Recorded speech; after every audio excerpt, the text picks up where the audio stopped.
we're back.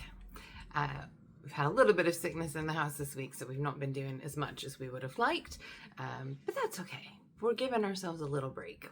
We're not in a rush.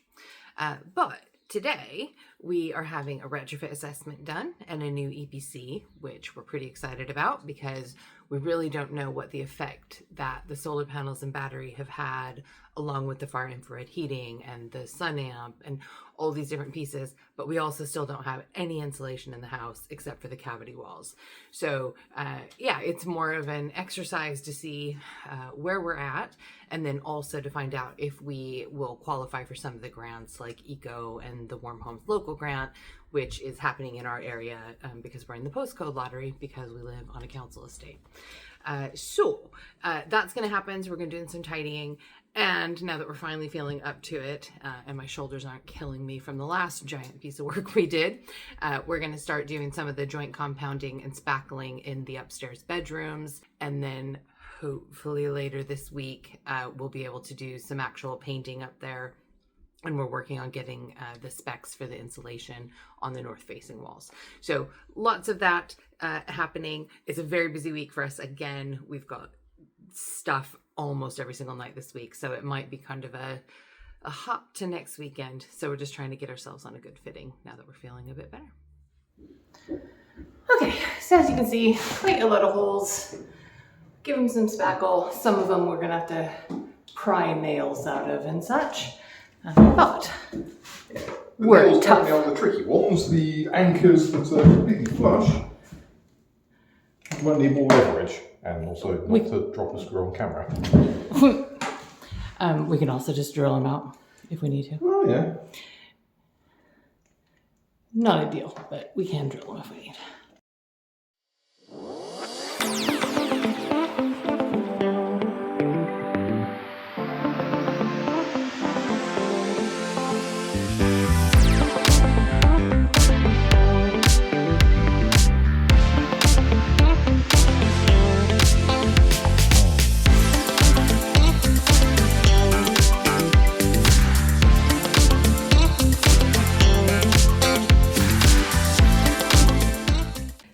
Effects of the many ways to not remove lead paint was when we sanded this, it was quite heavy grit, and now as you can see there's a lot of grooves in the wall.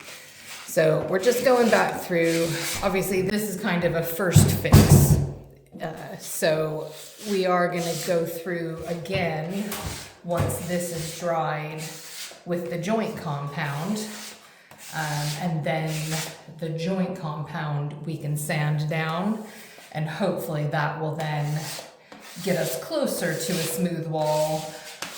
Hopefully once we get the joint compound up, a coat of primer, and then our very good paint from Coats, which is a quite thick paint, I think that we should be all right. Right, well, Tanya's talking to the surveyor. I'm carrying on bits of spackling and slow going at the moment because the plug sockets vary between massive gaps that inhale all of the spackle you put in them to being lumpy, non-flush monstrosities that are absolutely not going to be plasterable flat. So I should probably do something else, shouldn't I?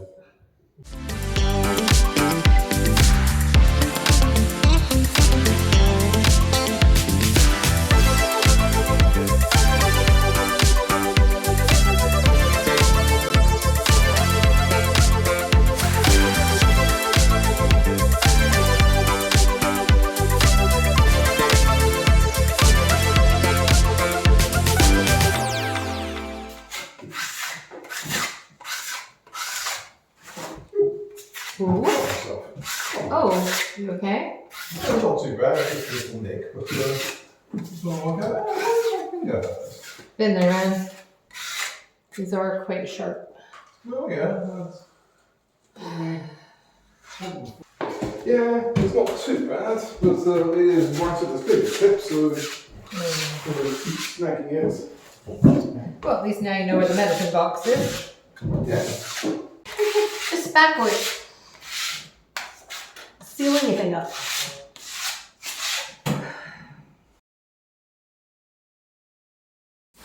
Okay, we are back from B&Q.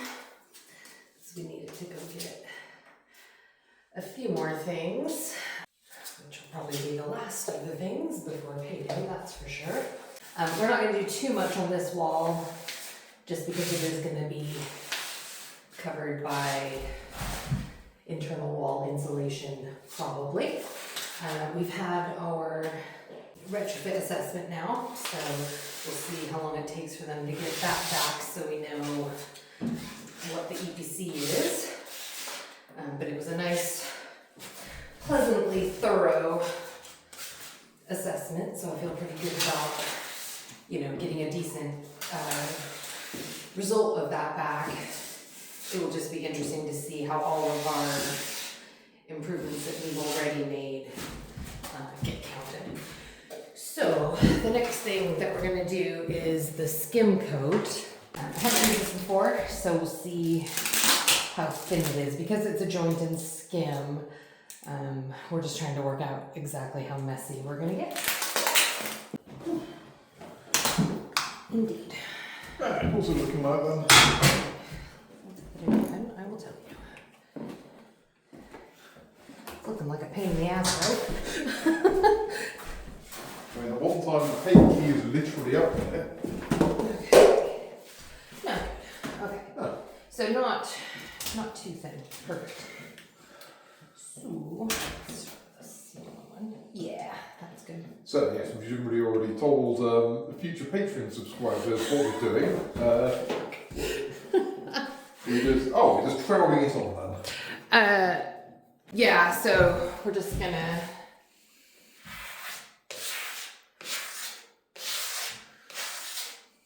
I might end up doing what I did with the other bit, which was to basically put on a big bit of it and then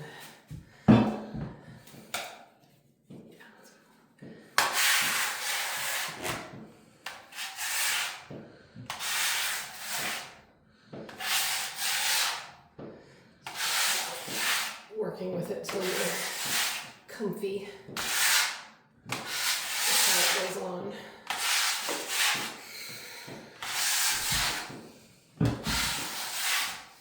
Like, we're not trying to completely necessarily cover it like plaster. We're just trying to give it a nice enough base for the paint to adhere to.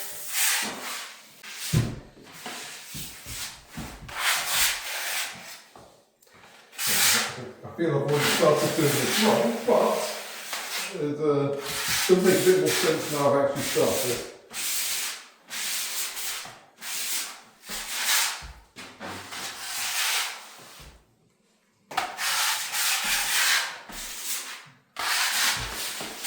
Again, it's just to give a nice, even painting surface. But also the difference is we can sand this where we can't really sand the concrete walls. Well, yeah. Because they do have the lead paint dust still in them.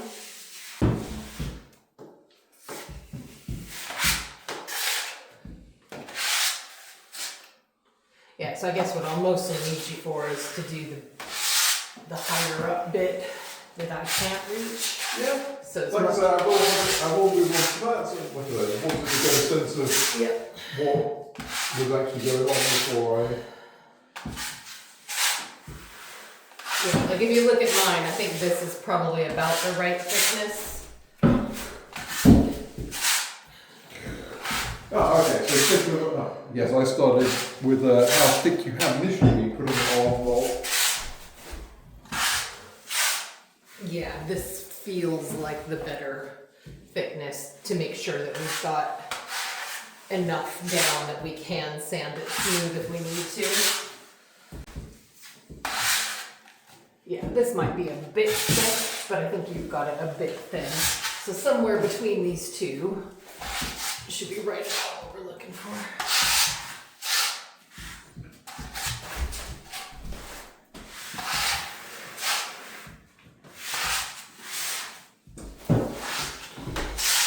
Oh yes, I'm hoping we do have another one because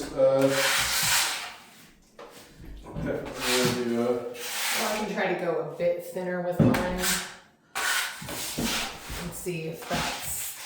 Yeah, I think I can go a bit thinner. Again, we're not trying to plaster the walls. We're just trying to make them nice and smooth and sandable. So, is this doing anything for the what's it called? Lead paint, or is this just for the concrete of the walls? Well, it's basically to skim. It's to cover the lead paint, yes. It's more about making sure that the paint adheres to the wall. Covering any lead paint residue is kind of just a bonus. Okay.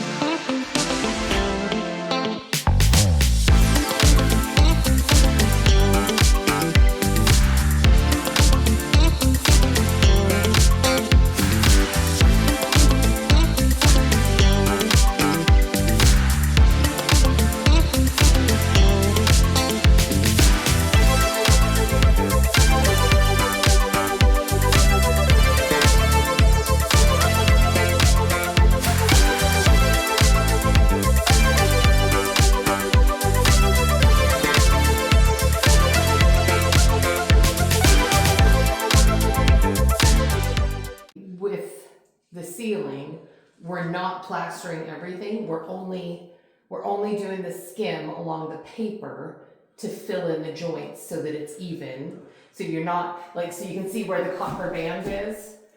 We're just not trying to skim onto the actual heating element. We're just feathering the edges.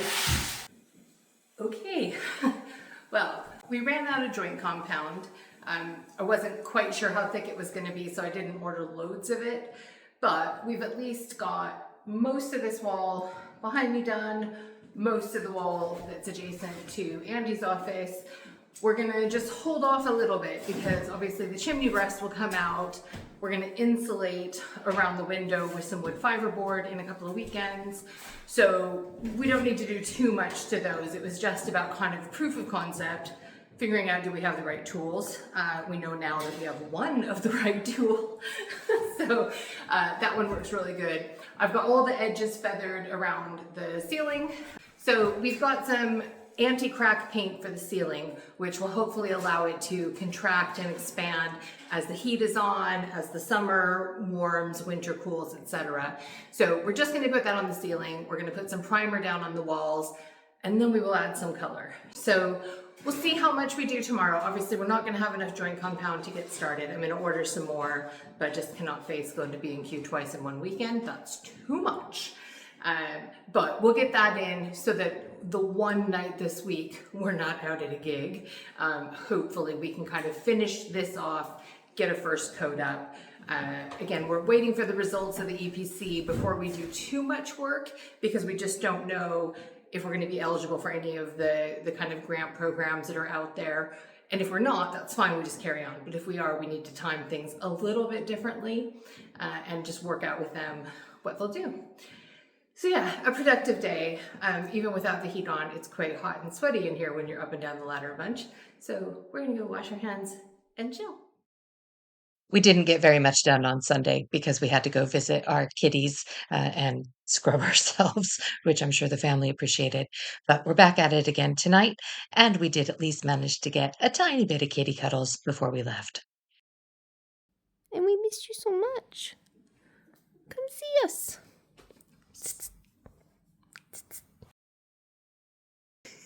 No, just suddenly stand in the doorway. Okay. Do you want to come see Mama? Where's my little matey? Come here.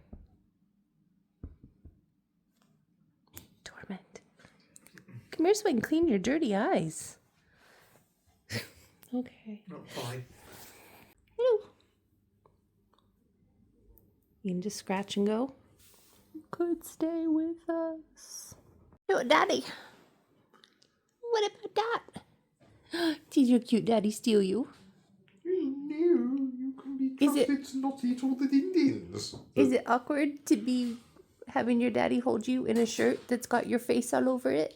I don't think he recognises his own face. Do you not recognize your own face, mate? Look at this cute face. Oh my god, I can't even handle it. Look at this cute babe.